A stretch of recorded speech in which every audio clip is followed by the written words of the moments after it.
What is going on, everybody? Welcome back to my channel. Samantha Hammonds here, your Central Texas realtor. And I wanted to talk about this article that I came across, and it's big news, honestly, you guys. I have been feeling, since I even got licensed in 2019, that there is a shift coming for buyer's agents and how buyer agents get paid, and if buyer agents are even gonna be a thing. There's some things in the pipeline, okay? And this article kind of explains why and solidifies why.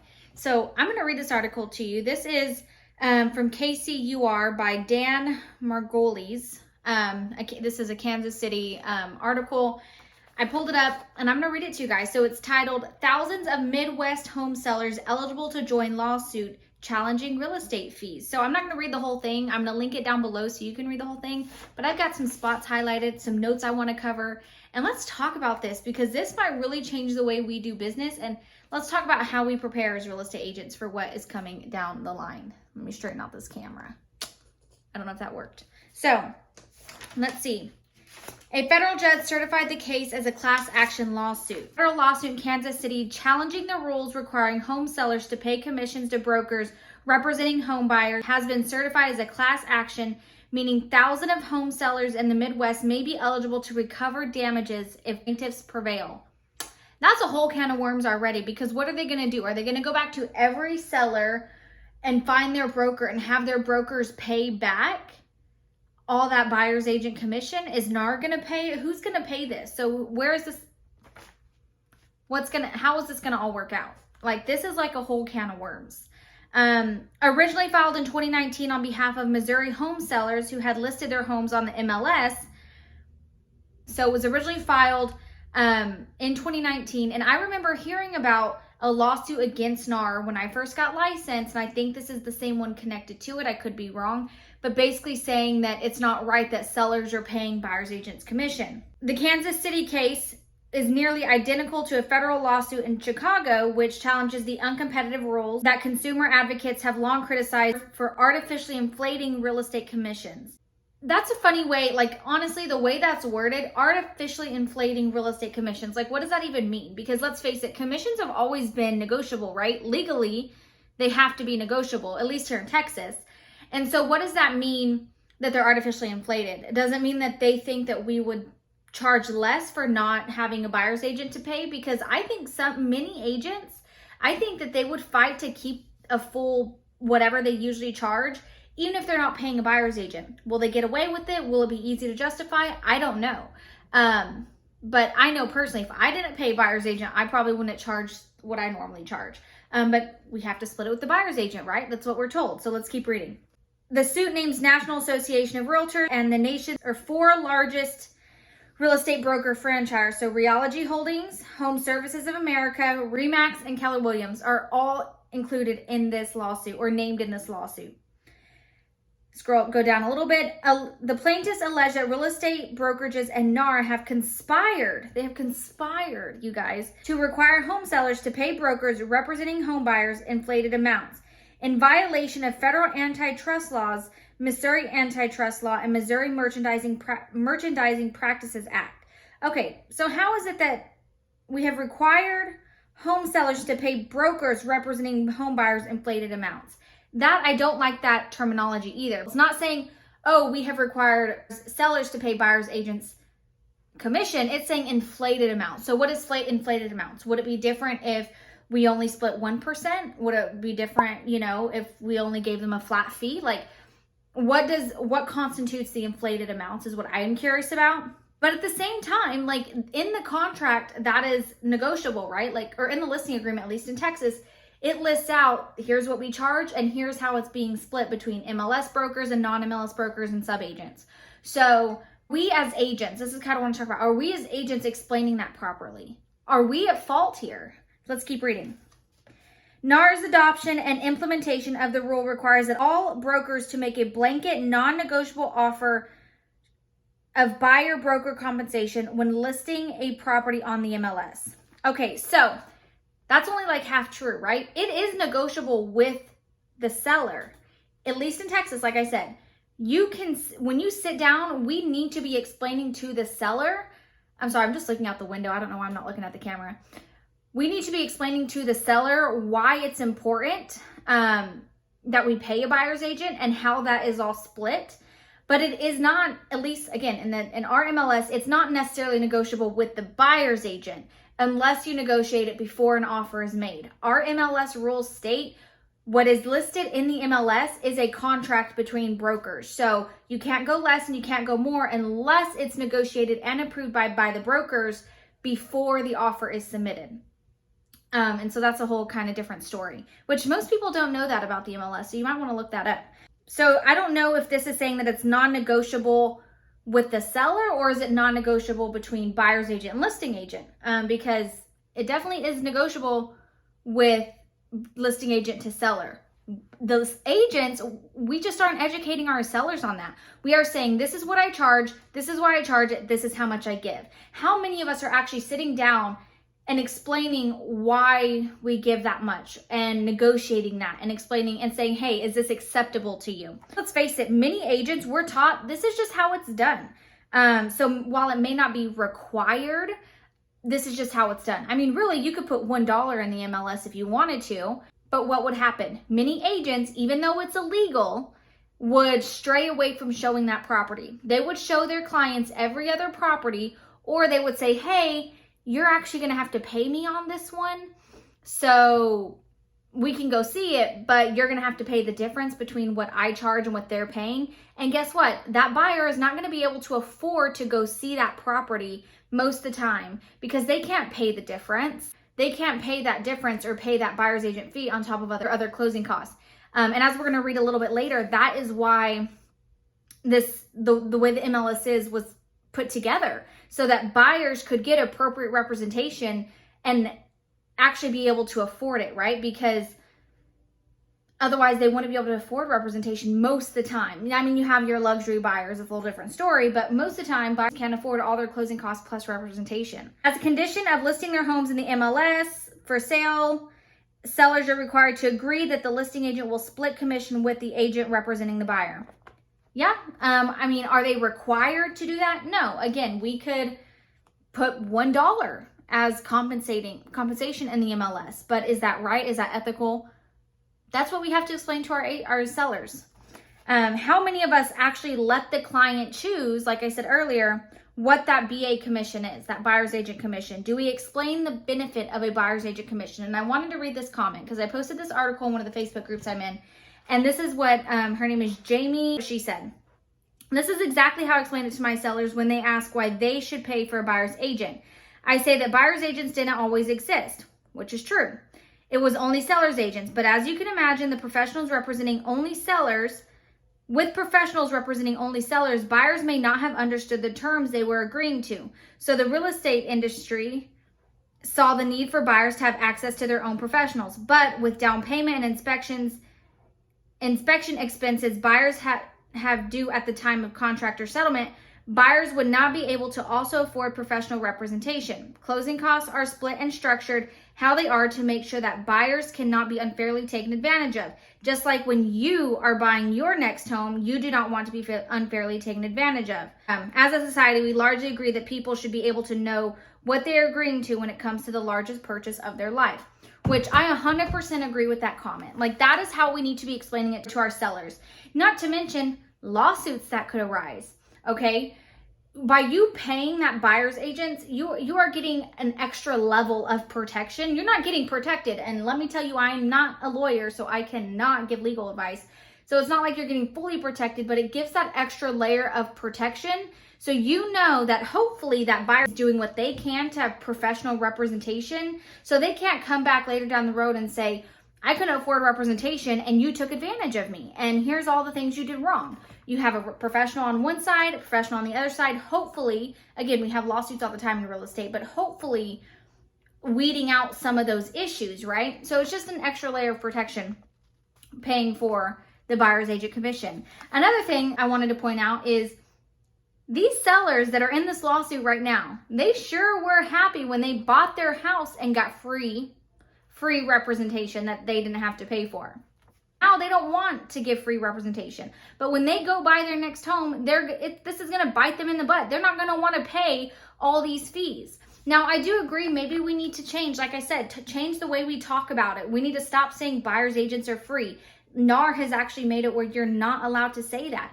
You know, they made it to where commissions are posted publicly now. You know, whatever is put, it is on all the websites what a buyer's agent is making. It's not posted what the seller's agent is making, though, which I think is kind of weird. Why not post both? The transparency is there now, but we need to change the way we are explaining this to our clients, why they are paying a buyer's agent, what they're paying it for. And your reason cannot be, oh, we need to pay a buyer's agent because if we don't pay a buyer's agent, they won't come show your clients the house. That's illegal, okay? Well, that may be true.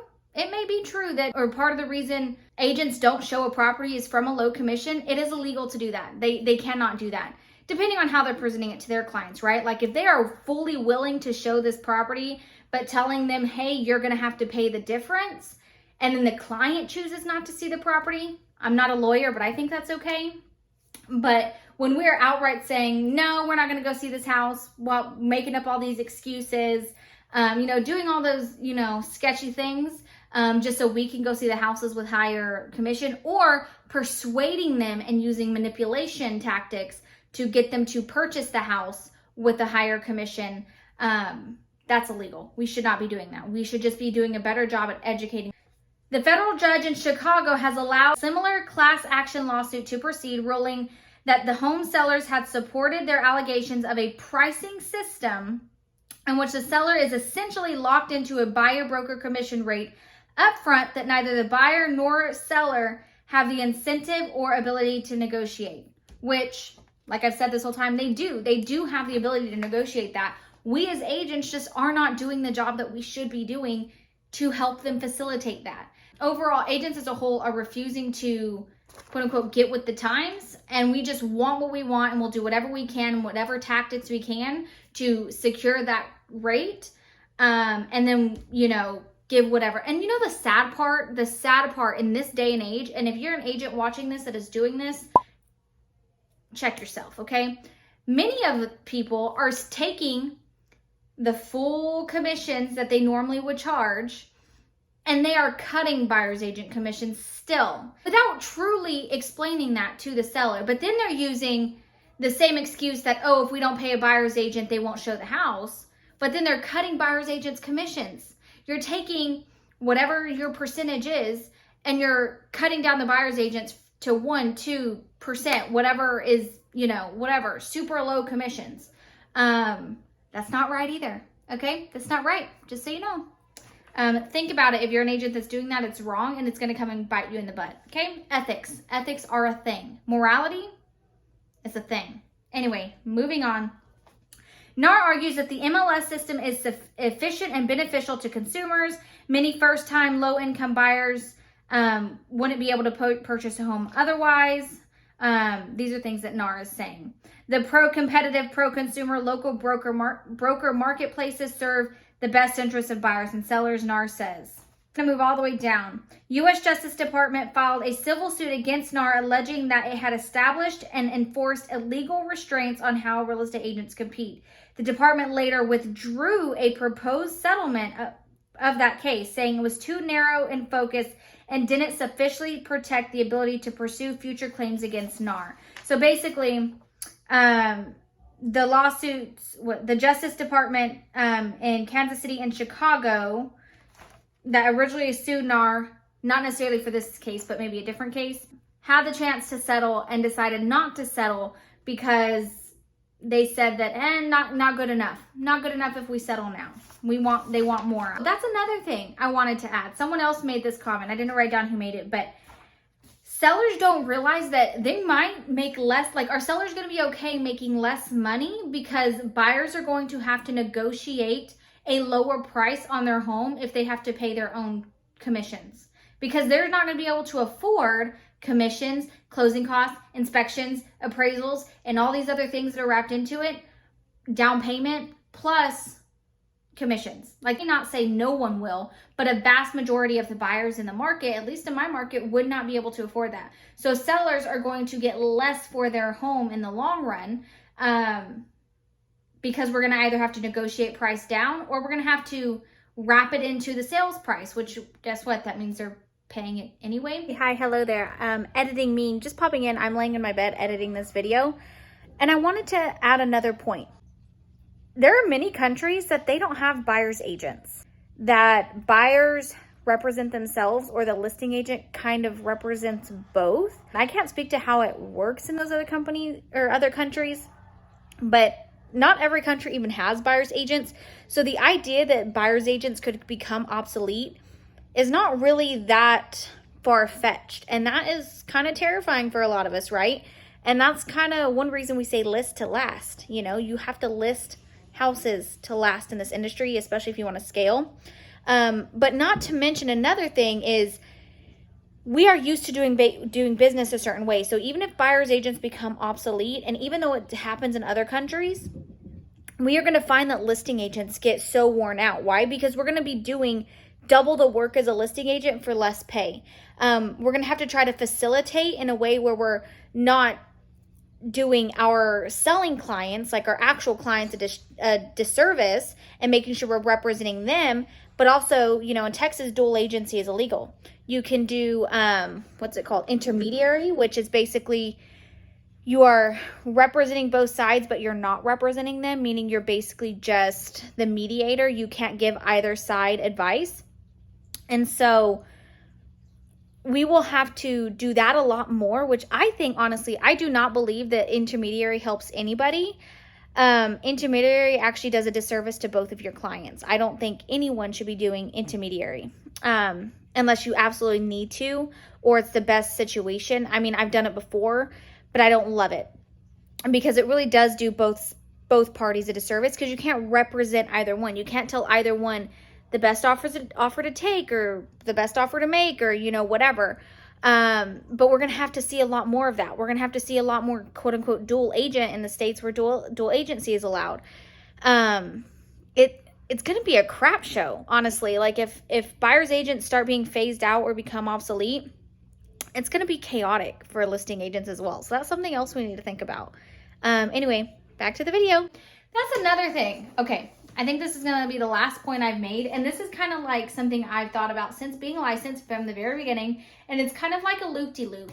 But if you think about it, if you really think about it, it really is the buyer paying the commission. Why? Because it's the buyer's loan or the buyer's cash that is funding the transaction. No buyer, no transaction, no commission at all. So while yes, it's coming out of the quote-unquote seller's equity, if there's no buyer who is putting up the money to pay said commissions and pay said whatever, then it really is the buyer paying it. Like, it really is the buyer paying the funds, because it's the commissions comes out of sales price, right? It's not coming out of equity price. It's not coming out of what's left after XYZ.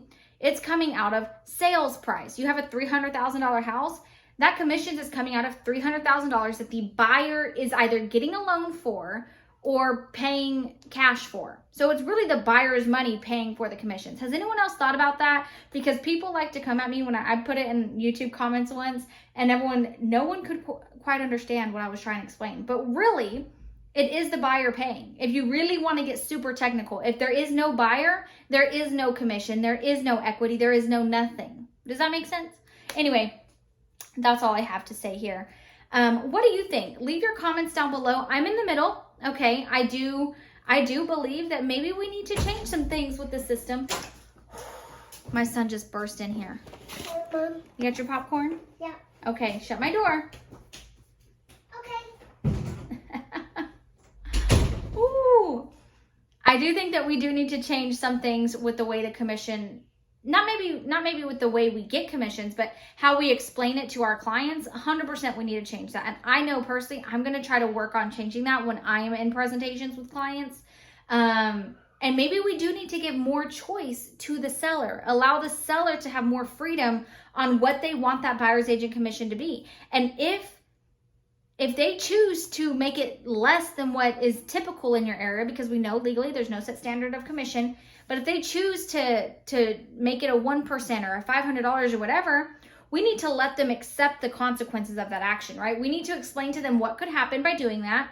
And then we need to let them accept that. Like, we don't control what buyers are going to do if they are forced to pay their own commission or pay a difference in their commission, right? So that's kind of something we need to think about. What are your comments? What are your thoughts below? This has gone on 20 minutes. I'm going to go ahead and end it here. My husband should be home soon with my Chick-fil-A, and I'm ready for it. Anyway, y'all have a good day. Also, look at this cute shirt. I love it. Got it on Amazon. Licensed to sell. I know there's like a billion versions of this shirt, but I really like it.